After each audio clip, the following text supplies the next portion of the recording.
딸에게 보낸 택배가 수취인 불명으로 돌아왔습니다. 송장에는 낯선 필기체로 메모가 적혀 있었습니다. 받는 사람 없음, 남편이 거부. 밤 11시면 걸려오는 말없는 전화. 누구? 안녕하세요. 인생 비하인드입니다. 오늘은 너무 늦게 문을 열어준 한 어머니의 사연을 들려드리겠습니다. 사연 시작하기 전 구독, 좋아요 꼭 눌러주세요. 그럼 오늘 사연 시작합니다. 이 집 살 때 상당한 금액을 보탰고 손주 방 가구도 다 내가 샀지. 어느 정도는 나도 자격 있지. 그렇게 생각하며 매일 아침 6시 며느리 집 부엌에 섰습니다. 손주가 달걀 알러지가 있어서 도시락도 조심조심 신경 써서 싸야 합니다. 그런데 어느 날 아침 며느리가 조리대 앞을 막아섰습니다. 어머니, 이제 그만 오세요. 방해돼요. 여긴 제 부엌, 제 생활이에요. 방해, 제 부엌, 그 단어들이 못처럼 박혔습니다. 현관 비밀번호 바꿨어요. 필요하면 미리 말씀하세요. 손주가 제 앞치마를 잡았지만 며느리의 손이 가스레인지를 가로막았습니다. 집으로 돌아온 밤 문자가 왔습니다. 아침 방문 자제 부탁드립니다. 제 생활은 뭐지? 그럼 나는 뭐지? 며칠 후 며느리에게서 문자가 왔습니다. 어머니, 사실 몸이 안 좋아요. 그래서 오늘 재검 가요. 걱정은 안 하셔도 돼요. 바로 며느리에게 전화를 걸었습니다. 무슨 소리야? 어디가 안 좋아? 오늘 재검 받아봐야 알아요. 혹시 몰라 말씀드린 거예요. 며느리 목소리가 떨리는 게 느껴졌습니다. 병원에 같이 가자. 혼자 가지 마. 어머니, 같이 간다. 어느 병원이야? 며느리가 아프다는 말에 심장이 덜컥 내려앉았습니다. 며칠 전 들은 며느리의 칼 같은 말들은 까맣게 잊어버렸어요. 며느리의 얼굴이 그 다음 바로 손주와 아들의 얼굴이 떠오르면서 너무 겁이 났습니다. 안 돼, 안 된다. 아가 아프면 안 돼. 병원 대기실, 병원의 냄새는 언제나 두려움과 긴장감을 주는 것 같습니다. 이 냄새는 늘 안 좋은 기억들과 함께 있었어요.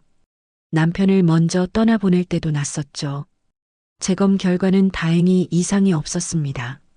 며느리가 조심스레 말했습니다. 어머니, 몸이 망가질 줄 알고 예민했어요. 방해라던 말 지우고 싶어요. 지우자. 난 기억도 안 난다. 며느리가 현관 비밀번호를 다시 알려주었습니다. 부엌에서 함께 일하며 묻고 답하며 서로의 자리를 조금씩 이해했습니다. 어머니, 고맙습니다. 나도 미안하다. 너를 내 방식으로만 봤어. 사람에게는 자리가 필요하구나. 허락이 아니라 자리. 처음엔 어색하고 불편했던 며느리지만 곁에 두고 시간을 함께 보내다 보니 서로 걱정하고 챙겨주는 가족이 되어 있었죠. 그렇게 며느리와의 관계는 조금씩 회복되었습니다. 그런데 그날 밤 11시 모르는 번호에서 전화가 왔습니다. 받자마자 얇은 기척만 흘렀습니다. 말은 없었습니다. 저는 그 번호를 11시로 저장했습니다. 누구지? 왜 하필 이 시간에? 그 후로도 밤 11시면 전화가 왔습니다. 일주일에 두세 번, 때로는 매일. 받으면 침묵, 때로는 작은 숨소리만. 여보세요? 대답은 없었습니다. 어느 날 밤 그 목소리가 처음으로 말을 했습니다. 엄마. 심장이 철렁 내려앉았습니다. 누구? 수진이니? 통화가 끊겼습니다. 내 딸, 수진이었구나. 5년 전 딸 수진이가 남자를 데려왔을 때가 떠올랐습니다. 첫 연애를 했던 딸이 남자를 데려온다니. 저도 묘하게 설레고 긴장되었던 그날 나는 그 남자의 눈빛, 말투, 태도, 모든 게 불안했습니다. 엄마, 이 사람과 결혼할 거예요. 안 돼. 그 사람은 안 돼. 왜요? 엄마가 그 사람을 알아요? 엄마 눈에는 보여. 그 사람, 너를 지켜줄 사람이 아니야. 싸움은 격해졌고 딸은 울며 소리쳤습니다. 엄마 인생은 엄마 거, 내 인생은 내 거예요. 결국 딸은 결혼했고 부산으로 떠났습니다. 저는 결혼식장에서 울며 앉아 있었습니다. 그 후 5년 연락은 끊겼습니다. 전화를 다시 걸었습니다. 전원이 꺼져 있어 연결할 수 없습니다. 문자를 보냈습니다. 수진아, 엄마야. 전화 받아라. 답은 없었습니다. 다음 날 다시 전화했습니다. 이번엔 연결음이 2번 울리더니 남자 목소리가 들렸습니다. 여보세요? 딸의 남편이었습니다. 나 수진이 엄마요. 수진이 좀 바꿔줘요. 아, 장모님. 수진이는 지금 좀 힘들어서요. 쉬고 있어요. 힘들다니? 어디 아파? 아니, 그게 아니라 그냥 피곤해서요. 제가 나중에 연락드릴게요. 잠깐 그래도 뚝 전화가 끊겼습니다. 나중에 언제? 일주일을 기다렸습니다. 연락은 없었습니다. 다시 전화했습니다. 여보세요. 나 또 수진이 엄마. 장모님. 목소리가 차가웠습니다. 수진이가 장모님이랑 통화하기 싫대요. 제발 좀 그만 전화하세요. 뭐? 내 딸이 그럴 리가. 장모님이 결혼 반대하셔서 수진이가 얼마나 힘들어했는지 아세요? 지금도 상처받고 있어요. 그러니까 제발 연락하지 마세요. 잠깐만, 내가 직접. 딸의 울음소리가 희미하게 들렸습니다. 수진아, 수진아. 통화가 끊겼습니다. 그날 밤 다시 11시에 전화가 왔습니다. 수진아, 너지? 엄마야.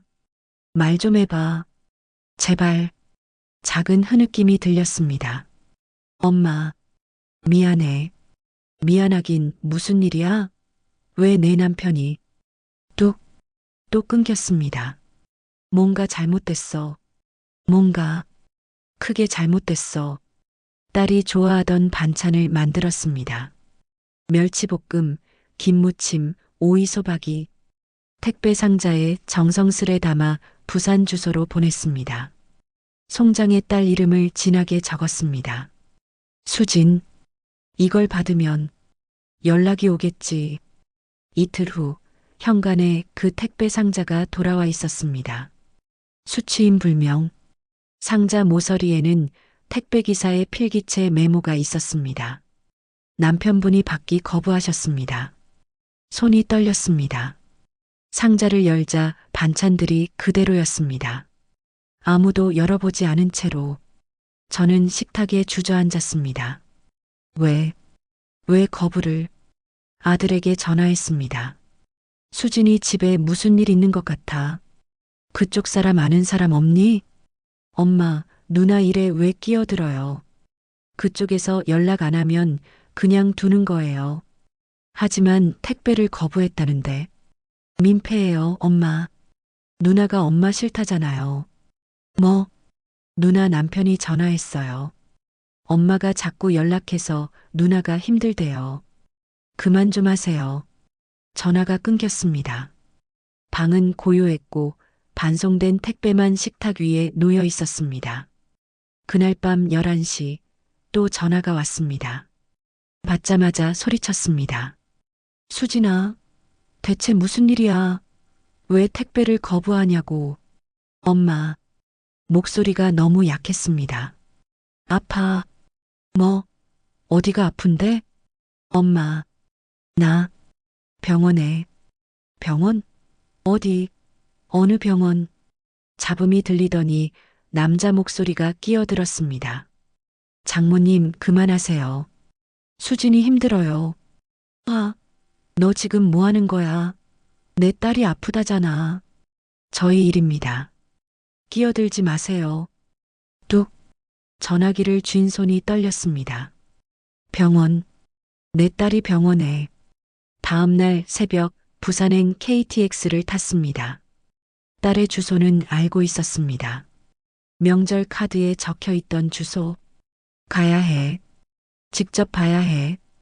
부산 아파트 앞에 섰습니다. 초인종을 눌렀습니다. 대답이 없었습니다. 다시 눌렀습니다. 여전히 조용했습니다. 옆집 문이 열리며 중년 여성이 나왔습니다. 누구 찾으세요? 603호 사는 수진이. 제 딸인데요. 여자의 표정이 묘하게 굳었습니다. 아, 그 집이요? 네, 혹시 아세요? 그 집은 한 달 전부터 비어 있던데요. 네, 남편분만 가끔 오시고 부인은 못 본 지 오래됐어요. 그럼 어디 갔는데요? 글쎄요. 부부 싸움 소리는 자주 들렸는데 어느 날부터 조용해졌어요. 머리가 하얘졌습니다. 혹시 병원 같은 데 간 거 아니에요? 여자가 잠시 망설이다 말했습니다. 한 달 전쯤 구급차가 온 건 봤어요. 구급차요? 네. 그때 부인분 모습이 안 좋아 보였어요. 그 후론 못 봤고요. 온몸에 힘이 빠졌습니다. 구급차. 한 달 전. 연락 두절. 내 딸이 어디 있는 거야?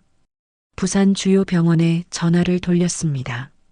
수진이라는 환자 있나요? 개인정보라 전화상으로는 말씀드릴 수 없습니다. 세 군데, 네 군데, 모두 같은 대답이었습니다.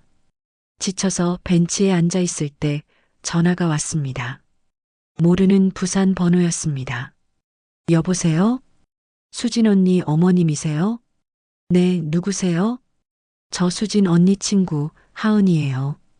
혹시 언니 만나셨어요? 아니요. 수진이 어디 있어요? 저도 정확히는 모르겠는데 한 달 전에 급하게 전화 왔었거든요. 울면서 엄마한테 연락하고 싶은데 남편이 못하게 한다고 혹시 모르니까 저한테 어머님 번호를 알려줬어요. 뭐라고요? 언니가 많이 아픈 것 같았어요. 근데 형부가 병원에도 못 가게 하고 전화도 못 하게 하고 저한테만 몰래 전화한 거였어요. 그때 형부 없을 때 어머니한테 갈 거라고 했는데 못 갔나 보네요. 지금 어디 있는지 알아요? 모르겠어요. 그 통화 후로 연락이 안 돼요. 그래서 혹시 어머님과 만났나 해서 전화드렸어요. 알려주셔서 고마워요. 혹시 다시 연락 오면 꼭 전화 주세요. 서울로 돌아오는 KTX 안. 창밖 풍경이 빠르게 지나갔지만 아무것도 보이지 않았습니다. 내가 문을 닫았구나. 내가 먼저 등을 돌렸구나. 반대했어도 딸을 자주 찾았어야 했어.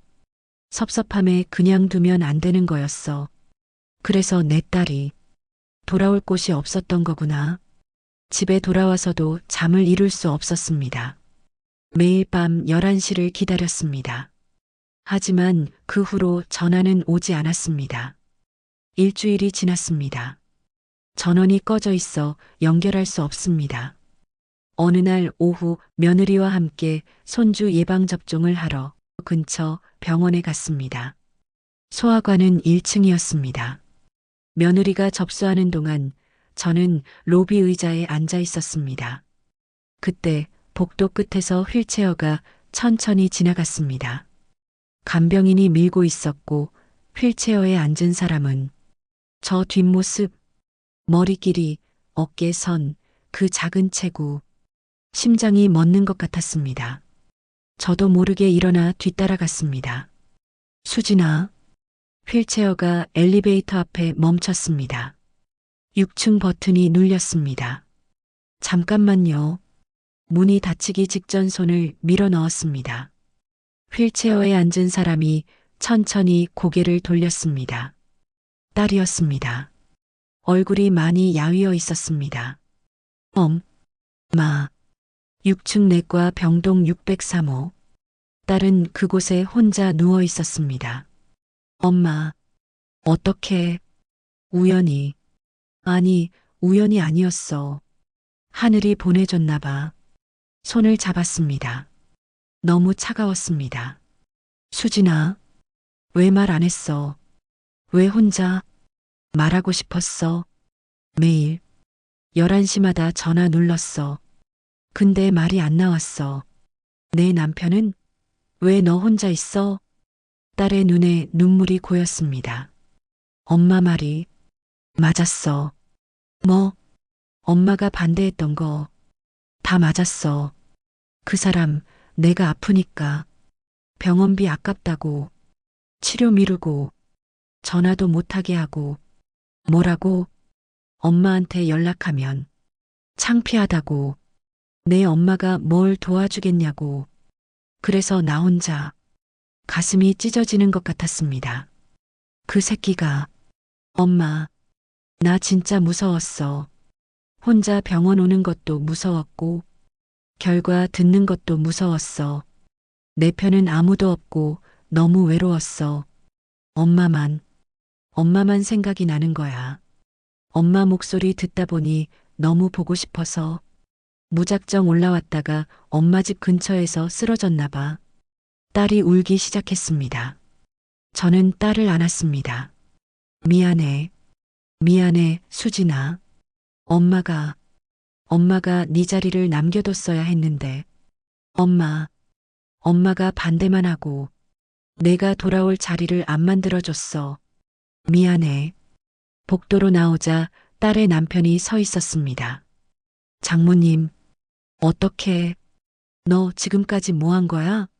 저도 어쩔 수 없었어요. 돈도 없고 회사도 잘렸고 그래서 내 딸을 방치했어? 전화도 못하게 했어? 장모님이 반대하셔서 수진이가 상처받았잖아요. 그러니까 장모님도 책임 있어요. 뭐, 결혼하고 나서 도와주지도 않고 그러고선 이제 와서 뭘 하시겠다는 거예요? 손이 떨렸습니다. 당장 짐 싸. 내가 데려간다. 뭐라고요?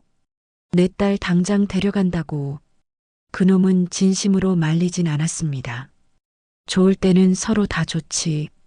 안 좋을 때도 좋아야 진짜 좋은 거지. 딸을 집으로 데려왔습니다. 작은 방 침대에 딸을 눕혔습니다. 엄마, 여기 내 방? 그래, 내 방이야. 항상 여기 있었어. 며느리가 조심스레 문을 두드렸습니다. 언니, 얼마나 놀라셨어요? 전 재검받으라는 소리에도 겁이 나서 어머니한테 막말하고 그랬는데 제가 죽 끓여왔어요. 고맙다. 셋이 함께 작은 식탁에 앉았습니다. 딸이 죽을 한 숟가락 떠서 입에 넣더니 눈물을 흘렸습니다. 엄마, 맛있어. 많이 먹어. 천천히. 다음 날 큰 병원에서 정밀 검사를 받았습니다. 의사가 저를 따로 불렀습니다. 보호자분, 네, 이미 많이 진행됐습니다. 말기예요. 그럼 얼마나? 길어야 몇 주. 다리에 힘이 풀렸습니다. 치료는요? 항암은요? 지금 환자 상태로는 오히려 고통만 가중시킬 수 있습니다. 호스피스를 권합니다. 딸에게 말했습니다. 수진아, 엄마가 끝까지 옆에 있을게. 엄마, 나 알아. 얼마 안 남았다는 거. 괜찮아. 엄마가 옆에 있으니까. 이제 안 무서워. 그날 밤부터 딸 침대 옆에서 잤습니다. 밤마다 딸의 손을 잡고 있었습니다. 엄마, 응, 내가 엄마 말 들을걸? 아니야. 엄마가 너한테 자리를 남겨줬어야 했어. 반대만 하지 말고. 엄마는 나쁜 엄마 아니야. 나를 지키려고 한 거잖아. 그래도 엄마 사랑해. 나도 사랑해, 수진아. 3주가 지났습니다. 딸의 상태가 급격히 나빠졌습니다. 병원으로 다시 옮겼습니다. 창밖 불빛이 병실 벽을 천천히 옮겨 다녔습니다. 커튼은 반쯤 젖혀져 있었고 공기는 조용했습니다. 저는 침대 옆 의자를 더 가까이 끌어당겼습니다. 수진아. 딸이 눈을 아주 조금 돌렸습니다. 얇은 미소가 한번 스쳤습니다. 엄마 옆에 있어줘. 그럼 끝까지 옆에 있을게. 저는 딸의 손을 양손으로 덮었습니다. 차갑지도 뜨겁지도 않았습니다. 그냥 제 아이의 손이었습니다. 제가 낳아 제가 키운 제 딸이요. 딸이 힘을 모아 입술을 열었습니다. 나 한 번만 더. 이름 불러줘. 수진아. 한 번만 더. 수진아. 또. 수진아. 엄마 여기 있어. 그 말이 방 안에 천천히 가라앉았습니다. 딸의 입가가 아주 조금 올라갔다가 멈췄습니다. 저는 손을 더 꼭 잡았습니다. 숨이 고르지 않아 보였습니다. 수진아. 딸이 아주 작은 소리로 대답했습니다. 엄마. 미안해. 아니다. 내가 미안하다. 엄마가 몰라줘서, 엄마가 너무 늦게 와서. 딸의 눈가에 눈물이 번졌습니다. 딸의 손끝이 제 손을 한 번 더 찼더니 그 힘이 조금씩 빠졌습니다. 눈동자가 한 번 떨리더니 천천히 가라앉았습니다. 긴장으로 좁아져 있던 이마가 서서히 풀렸습니다. 입술이 마지막으로 작게 열렸다가 닫혔습니다. 그 다음 아무 움직임도 없었습니다. 저는 콜벨을 누르지 못하고 한동안 앉아 있었습니다. 그냥 꼼짝 말고 옆에서 지켜주고 싶다. 간호사가 조심스레 들어와 맥을 짚었고 의사가 와서 조용히 시간을 적었습니다. 그들의 발걸음이 멀어져 갈 때까지 저는 자리에서 일어나지 못했습니다. 수진아. 이름을 한 번 더 불렀습니다. 아무 대답이 없었습니다. 저는 그제야 무릎을 꿇었습니다. 두 손으로 얼굴을 가렸다가 손을 내리고 딸의 이마를 어루만졌습니다. 아직 따뜻한 내 딸의 이마. 그 마지막 온기 앞에서 제 안에 묶여있던 말들이 한꺼번에 터졌습니다. 미안하다. 미안하다, 수진아. 엄마가 널 밀어냈어. 네 말을 듣지 않았어. 그래도 넌 네가 먼저. 엄마를 찾았는데 나는 무서워 너인지도 모르고. 미안해. 엄마가 정말 미안해. 목이 눌려 소리가 갈라졌습니다. 저는 아이의 이름을 붙잡듯 계속 불렀습니다. 수진아. 가슴이 찢기면 하는 울음소리가 나왔습니다. 병실 벽이 흔들리는 것 같았습니다. 왜 이렇게 늦었나? 왜 그때 듣지 않았나? 미안하다는 말만이 터져 나왔습니다. 몇 번을 불러도 모자랐습니다. 얼마나 울었는지 모릅니다. 울음이 잦아들 즈음 저는 아이의 손을 다시 양손으로 감쌌습니다. 이젠 움직이지 않는 손. 그래도 저는 말을 걸었습니다. 수진아, 듣고 있지? 그간 수진이가 엄마한테 하고 싶었던 말. 밤마다 찾아와 들려줘. 엄마가 다 들어줄게. 엄마는 영원히 네 편이야. 저는 자리에서 천천히 일어나 이불 모서리를 고르게 펴주었습니다. 머리맡 베개를 손바닥으로 한번 눌러주고 커튼을 조금 더 열었습니다. 빛이 들어올 만큼만. 그리고 다시 앉아 아이의 얼굴을 바라보았습니다. 눈을 매만져 천천히 감겨주었습니다. 병실의 작은 불빛이 가만히 흔들렸습니다. 저는 두 손을 무릎 위에 포개고 앉았습니다. 수진아, 사랑해. 잘 가. 엄마 보러 꼭 와. 시계는 11시 5분을 가리키고 있었습니다. 그렇게 딸을 보내고 6개월이 지났습니다. 작은 방 문은 여전히 반쯤 열어두었습니다. 창가 의자에는 딸의 사진 한 장이 놓여 있습니다. 매일 밤 11시 저는 그 의자에 앉아 말을 겁니다. 수진아, 오늘도 엄마는 여기 있어. 잘 자라. 며느리가 조심스레 차를 내어줍니다. 어머니, 드세요. 고맙다. 손주가 달려와 안깁니다. 할머니, 김치전 해줘. 그래, 내일 해줄게. 아들이 주말에 들렀습니다. 엄마, 괜찮으세요? 응, 괜찮다. 누나 생각 많이 나죠? 응, 매일. 아들이 제 어깨를 토닥였습니다. 엄마, 엄마 잘못 아니에요. 아니다. 엄마 잘못이야. 자리를 안 남겨뒀으니까. 그래도 마지막엔 함께 있어줬잖아. 그걸로 됐어. 괜찮아. 이제 엄마는 알아. 사람한테 필요한 건 허락이 아니라 자리라는 거. 오늘도 11시가 되었습니다. 작은 방 의자에 앉아 사진을 봅니다. 수진아, 잘 자라. 엄마 여기 있어. 내일도 모레도. 항상. 창밖으로 밤바람이 불어옵니다.